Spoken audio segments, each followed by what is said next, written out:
عمر فاروق جیسا دلیر اور جرری آدمی جمعہ پڑھانے مسجد میں داخل ہوئے تو جناب ابو ایوب انصاری دروازے پہ کھڑے ہو گئے، کہنے لگے عمر تیرے نوکر نہیں، ٹائم پہ آیا کر، بڑی دیر سے کھڑے ہیں، کیوں دیر سے آیا ہے؟ بڑے جلالی تھے نا حضرت عمر، لیکن وہ جلالی اس وقت تھے جب کوئی ظلم کرتا تھا، اور ذات کے لیے جلالی نہیں تھے۔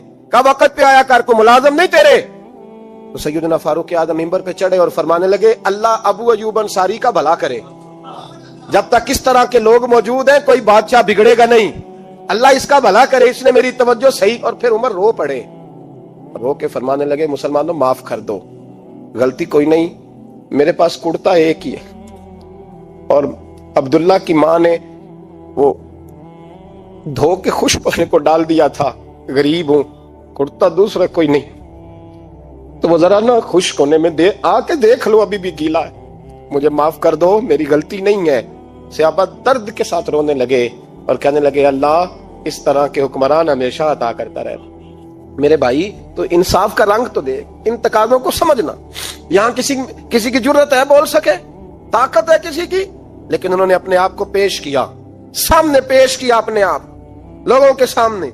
دو مال غنیمت کی چادریں بانٹ رہی ہیں، سب کو ایک ایک ملی ہے۔ فاروق اعظم جمعہ پڑھانے آئے تو اسی چادر کا کرتا، اسی کی تامت، لوگ کھڑے ہو گئے، عمر بتا تو نے دو کیوں لی؟ یہ انصاف ہے، یہ عدل ہے، کیوں لی دو؟ حضرت عمر کہنے لگے میرا بیٹا جواب دے گا۔ عبداللہ بن عمر بولے، کہنے لگے ابا جی کے کپڑے بڑے پرانے ہو گئے تھے، میں نے اپنے حصے کی بھی اپنے ابا جی کو دے دی ہے۔ دیکھیں نا، یہ انصاف میرے نبی پاک نے کیا ہے، صحابہ نے سیکھا ہے۔ حضرت سیدنا علی المرتضیٰ شیر خدا رضی اللہ تعالیٰ عنہ فرماتے ہیں بدر کے لیے جب جا رہے تھے تو سواری ایک تھی، سوار تین تھے، ایک سواری اور سوار تین۔ فرماتے ہیں نبی پاک صلی اللہ علیہ وسلم نے فرمایا تین کٹھے نہ بیٹھنا، دو بیٹھیں، سواریوں کو تکلیف ہوتی ہے، قربان جاؤں کیسا رسول دیا ہے جو جانوروں کے حقوق کا بھی خیال فرماتے ہیں صلی اللہ علیہ وسلم۔ فرمایا دو بیٹھیں۔ حضرت علی کہتے ہیں پہلے میں اور نبی پاک صلی اللہ علیہ وسلم بیٹھے، اور تیسرے ہمارے ساتھ ابو درداء رضی اللہ تعالیٰ عنہ۔ فرماتے ہیں جا رہے تھے بدر کے لیے، پہلے میں اور حضور بیٹھے، پھر نبی پاک اور ابو درداء بیٹھے۔ فرماتے ہیں پھر نمبر لگ گیا میرا اور ابو درداء کا، اور مصطفیٰ نے گھوڑے کی لگام تھامی تو حضرت ابو درداء تڑپ اٹھے، کہنے لگے علی نہ طبیعت مانتی ہے، نہ ادب مانتا ہے، نہ عشق مانتا ہے، تو اس طرح کر، میں تو چھوٹا ہوں، آپ کہیے رسول پاک سے، آپ ہر لحاظ سے بڑے ہیں، آپ عرض کیجئے کہ حضور نہ ادب مانتا ہے، نہ عشق مانتا ہے، نہ پیار مانتا ہے، نہ تقاضا ہے، مہربانی کرے آ جائیں۔ حضرت علی ہاتھ باندھ کے عرض کرنے لگے محبوبہ ٹھیک ہے، باری آپ کی پیدل چلنے کی ہے، پر مہربانی کریں، ادب پیار اور محبت مجبور کر رہی ہے۔ تو حضور نے فرمایا علی چپ کر، میں عدل نہیں کروں گا تو لوگ عدل سیکھیں گے کیسے؟ اگر میں عدل نہیں کروں گا تو قوم سیکھے گی کیسے؟ مجھے عدل کرنے دے، انصاف کرنے دے، فرمایا چلنے دے مجھے، پیدل کچھ نہیں ہوتا۔ حضرت عمر فاروق رضی اللہ تعالیٰ عنہ جناب زید بن ثابت رضی اللہ تعالیٰ عنہ کو خود قاضی بنایا تھا، حضرت زید بن ثابت کو قاضی خود بنایا، خود تعینات کیا۔ حضرت ابی بن کعب رضی اللہ تعالیٰ عنہ نے نا حضرت عمر پر مقدمہ کر دیا حضرت زید بن ثابت کی حکومت میں، خود حضرت عمر پر۔ جناب عمر جب پہنچے نا وہاں سب لوگ بیٹھے رہے، ایک شخص کہنے لگا تم اپنے امیر کے لیے کھڑے نہیں ہوئے، تو زید بن ثابت کہنے لگے چپ کر جا، ان پر مقدمہ ہے، وہ حساب دینے آئے ہیں، امیر المومنین بن کے نہیں آئے۔ سامنے کھڑا کیا تو گفتگو کے دوران کوئی ایسا موقع آیا کہ حضرت عمر کو قسم دینی پڑی، تو حضرت زید بن ثابت حضرت ابی بن کعب سے کہنے لگے یار لحاظ کر، وہ فاروق اعظم ہے، امیر المومنین ہے ہمارے، اور تو ان سے قسم کا مطالبہ کر رہا ہے۔ حضرت سیدنا فاروق اعظم کی طرفداری میں بات کی نا، تو حضرت سیدنا عمر فرمانے لگے زید اس مقدمے کا فیصلہ کر لو اور اس کے بعد میں تمہیں معزول کر دوں گا، تم تو اہلیت ہی نہیں رکھتے۔ حضور کیا ہوا؟ فرمایا تم نے میری طرفداری کیوں کی؟ تم نے مجھے امیر المومنین کیوں کہا؟ تم نے کیوں میرے حق میں بات کی؟ اگر میں اور تو اس طرح کرنے لگیں گے تو امت کو عدل کون دے گا؟ اگر میرا اور تیرا یہ رنگ ہو جائے گا، کیوں تو نے مجھے امیر المومنین کہا؟ اس وقت میں اپنی صفائی دینے آیا ہوں، عمر بن خطاب سے زیادہ میرا کوئی تعارف نہیں ہونا چاہیے۔ اور ایک دن رات کو چہرے پہ نقاب ڈال کے نا تو مسجد کی گلیاں گھوم رہے تھے، عمر فاروق مدینے کی گلیاں گھوم رہے تھے، ایک دو گلیاں رہ گئیں تو فجر کا وقت ہو گیا، تو حضرت عمر اپنے غلام سے کہنے لگے نماز پڑھ لیتے ہیں اور باقی دو گلیاں بعد میں گھوم لیں گے۔ حضرت عمر نے امامت کرائی تو نقاب اسی طرح چہرے پہ۔ ایک گلی سے گزر رہے تھے تو ایک بوڑھی اماں بیٹھی ہے خیمے میں، بوڑھی، وہ چہرے سے پریشان لگتی، تو حضرت عمر غلام سے کہنے لگے اسے پوچھو کیوں پریشان ہے؟ تو پوچھا اما السلام علیکم۔ وعلیکم السلام۔ اما کیا بات ہے؟ تو اما کہنے لگی جاؤ دوڑو، تمہیں کیوں بتاؤں، دیہات کی سیدھی سادھی بی بی، جاؤ بھاگ جاؤ۔ کہا نہیں اما مہربانی کرو، اندر تو آنے دو۔ بڑی منت کے بعد اما مانی۔ عمر فاروق عام آدمی نہیں جس سے دنیا کامتی ہے۔ حضرت عمر اندر گئے۔ اما کیوں پریشان ہو؟ تو اما کہنے لگی تمہیں کیوں بتاؤں، میرا اپنا دکھ ہے، چل اما بتا دے، تیری مہربانی۔ تو اما کہنے لگی میں ایک بیوہ ہوں، بے اولاد ہوں، کوئی میرا سہارا نہیں، مجھے عمر فاروق سے بڑی شکایت، میرے اوپر 25 دینار کا قرضہ چڑھ گیا ہے اور 3 دن ہو گئے میں نے روٹی نہیں کھائی، اور عمر نے میری خبر نہیں لی۔ حضرت عمر فاروق رضی اللہ تعالیٰ عنہ کہنے لگے اما عمر سے شکوہ ہے؟ کہا جناب عمر کہتے ہیں میں نے ایک جملہ کہا تو اما نے تو مجھے لاجواب کر دیا۔ میں نے کہا اما عمر کو کیا پتا کہ تو بھوکی ہے اور مقروض ہے، اسے کیا خبر؟ تو اما کہنے لگی کیا کہا تم نے؟ عمر کو خبر نہیں، اسے پتا نہیں؟ تو عمر سے کہو نا چھوڑ دے حکومت، اس کے حوالے کرے جو خبر رکھ سکتا ہے، کیوں بیٹھا ہے پھر؟ تو حضرت عمر کہتے ہیں میں کانپنے لگا، دوڑے گئے جناب عمر، گھر سے اناج کا تھیلا کندھے پہ رکھا، 25 دینار بھی لیے، پکا پکایا کھانا بھی لیا۔ خادم کہنے لگا حضور مجھے دے دے میں اٹھا لیتا ہوں۔ تو حضرت عمر فرمانے لگے چل وعدہ کر قیامت کے دن بھی میرا بوجھ اٹھائے گا؟ کہنے لگا جی نہیں وہاں نہیں اٹھا سکتا۔ فرمایا پھر آج بھی نہ اٹھا، مجھے ہی اٹھانے دے، یہ میرا بوجھ ہے تو مجھے ہی۔ اما کے سامنے 25 دینار بھی رکھے، پھر اما کو حضرت فاروق اعظم نے 2 مہینے کا راشن بھی دیا، پھر پکا پکایا کھانا بھی دیا۔ معمولی آدمی کی بات نہیں کر رہا، 24 لاکھ مربع میل کا حکمران۔ حضرت عمر مدینے میں بیٹھ کے کبھی للکار دیں تو کیسر و کسریٰ کی ٹانگیں کانپیں۔ جناب عمر فاروق رضی اللہ کھانا کھلا کے اما چارپائی پہ تھی تو عمر نیچے بیٹھ گئے، کہنے لگے اما چل عمر کو معاف کر دے، چل چل جانے دے، کوئی عرض نہیں، بیچارے کو پتہ نہیں چلا۔ تو اما کہنے لگی تو نے پھر عمر کا ذکر چھیڑ دیا۔ بیٹے میرے کھاؤ بڑے گہرے ہیں، میرے زخم بڑے سخت، کلیجہ پھٹے تو تجھے دکھاؤں کتنی تکلیف میں ہوں، میں تو پکا ہوا پھال ہوں، کسی وقت بھی دنیا سے چلی جاؤں گی، میں نے عمر کو معاف نہیں کرنا۔ جب میں قبر میں جاؤں گی نا، نبی کریم علیہ السلام آئیں گے تو میں عمر کی شکایت کروں گی، میں کہوں گی حضور اس سے پوچھئے یا رسول اللہ بیوہ اور بوڑھی کا خیال ہی نہیں کیا؟ تو آپ کے غلام کہتے ہیں میں نے عمر کو کبھی اتنا روتے نہیں دیکھا جتنا آج روئے۔ کہنے لگے اما عمر کو میں جانتا ہوں وہ کمزور ہے، یہ شکایت نہ لگانا، وہ کمزور ہے، مقابلہ نہیں کر سکے، یہ شکایت نہ لگانا، چل معاف کر دے۔ تو اما کہنے لگی اچھا تو مجھے کچھ اچھا لگتا ہے، جا تیری خاطر عمر کو معاف کیا، تو پیارا لگا ہے، جا معاف کیا، تیری خاطر معاف کیا، تیری خاطر عمر کو معاف کیا۔ حضرت عمر فاروق کہنے لگے مجھے لکھ کے دو۔ تو اما کہنے لگی آپ لکھیں میں سائن کر دیتی ہوں، آپ لکھ دیں میں سائن کرتی ہوں۔ حضرت عمر نے لکھا فلاں بنت فلاں کو عمر سے شکایت تھی، پھر انہوں نے عمر کو معاف کر دیا۔ اما سائن کرنے ہی لگی تھی کہ مولا علی شیر خدا آ گئے، حضرت عبداللہ ابن مسعود آ گئے۔ اوہو عمر یہاں بیٹھے ہوئے ہو، میں سارے مدینے میں تلاش کر رہا تھا، یہاں بیٹھے ہو، وہ کچھ لوگ ملنے آئے، نکلو۔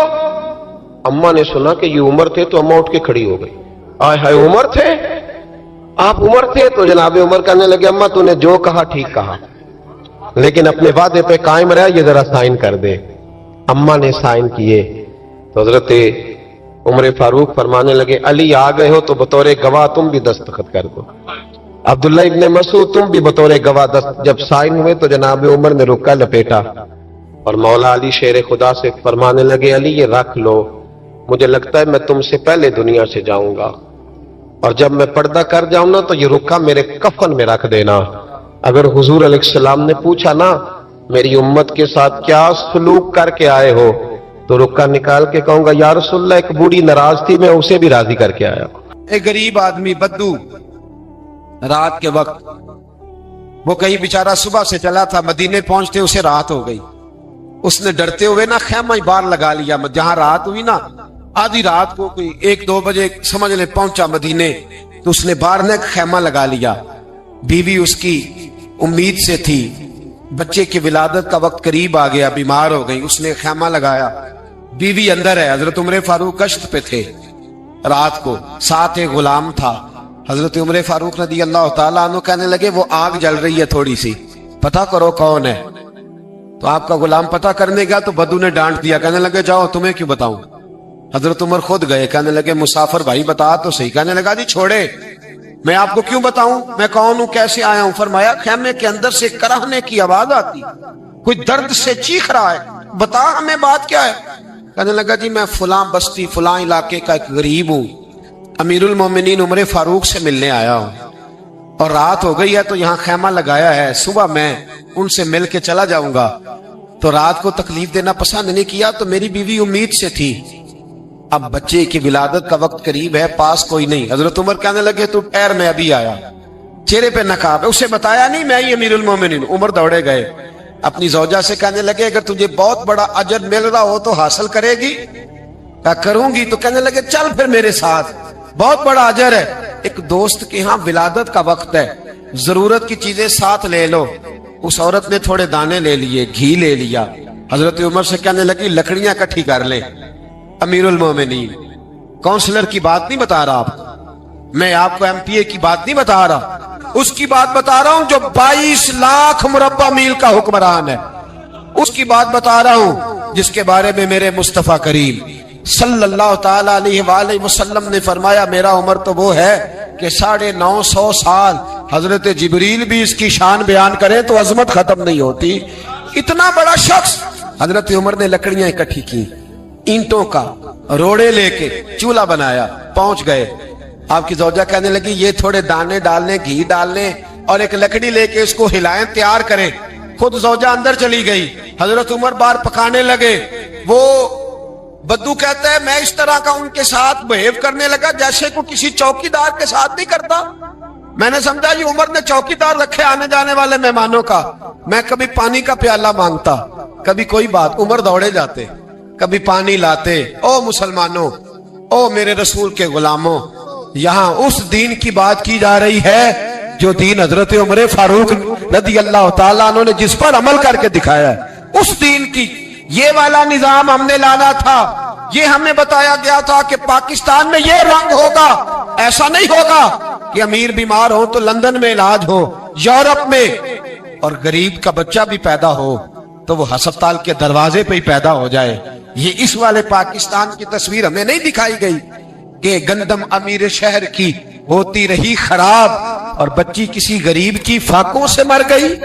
لیکن یاد رکھو, بس میری زبان پہ آیا ہے آج, مجھے کیا لینے دو, امیر شہر سے لیں گے حساب پائی پائی کا. بس مجھے کہنے دو, ارادہ کرنے دو, امیر شہر سے لیں گے حساب پائی پائی کا. بس غریب شہر کے بچے تو جوان ہونے دو, ذرا ہمارے بچوں کو بڑا ہو لینے دو, ذرا انہیں اپنے دین کو سمجھ لینے دو, ہم تمہیں پوچھیں گے. اور اگر یہاں غریب نہ پوچھ سکے تو میرے نبی پاک نے فرمایا قیامت والے دن غریب ہی طاقتور ہوں گے. وہ دن ہوگا ہی غریبوں کا, یہ تمہیں پوچھیں گے. تمہیں ہوٹل میں نا ایک بابا جی برتن مانجتے تھے, بوڑھے آدمی تھے, 70 سال کے قریب عمر تھی. ان کا ایک بیٹا تھا, ایک بہو تھی, ایک پوتا تھا, لیکن وہ بیچارے بیٹا بیمار رہتا تھا تو لہذا وہ خود مزدوری کرتے. کہتے ہیں ایک دن وہ بابا جی میرے پاس آئے, کہنے لگے میم صاحبہ 2-4 دن کی چھٹی چاہیے. تو میں نے کہا خیریت ہے. کہنے لگے میڈم میرا بیٹا فوت ہو گیا. بیٹا, آپ کو پتہ ہے باپ کا جنازہ پڑھنا آسان ہے, بیٹے کا جنازہ اٹھانا بڑا مشکل کام. کہتی ہے میں کچھ لکھ رہی تھی, میرے ہاتھ سے قلم گر گیا, میں نے خود گاڑی بھیجی, بابا جی گاؤں چلے گئے جہاں وہ رہتے تھے. کہتی 2-3 دن کے بعد میں اور میرا شوہر گئے تو رستے میں ہم باتیں کر رہے تھے کہ کیا تعزیت کریں گے. ایک کی بیٹا تھا, کوئی رشتہ دار بھی نہیں, تو اس کی تو کائنات اجڑ گئی, کن لفظوں سے اسے تعزیت کیا کہیں گے. کہتے جب ہم گئے تو وہ ٹوٹی ہوئی چٹائی پہ بیٹھا تھا, کچھ لوگ قریب تھے. ہم نے جا کے کہا بابا آپ مسلمان ہیں, ہم آپ کو کیا نصیحت کریں. ایک کی بیٹا تھا کہ کس طرح کر کے ہم آپ کو تسلی دے. تو کہتے ہیں اس نے آنکھیں کھولی, بوڑھی آنکھوں میں ایمان کی روشنی. کہنے لگا بی بی کیا تعزیت کی بات کرتی ہو, میں نے کوئی پیسے جمع کرا کے بیٹا لیا تھا, خدا نے فضل سے دیا تھا, عدل سے لے گیا ہے.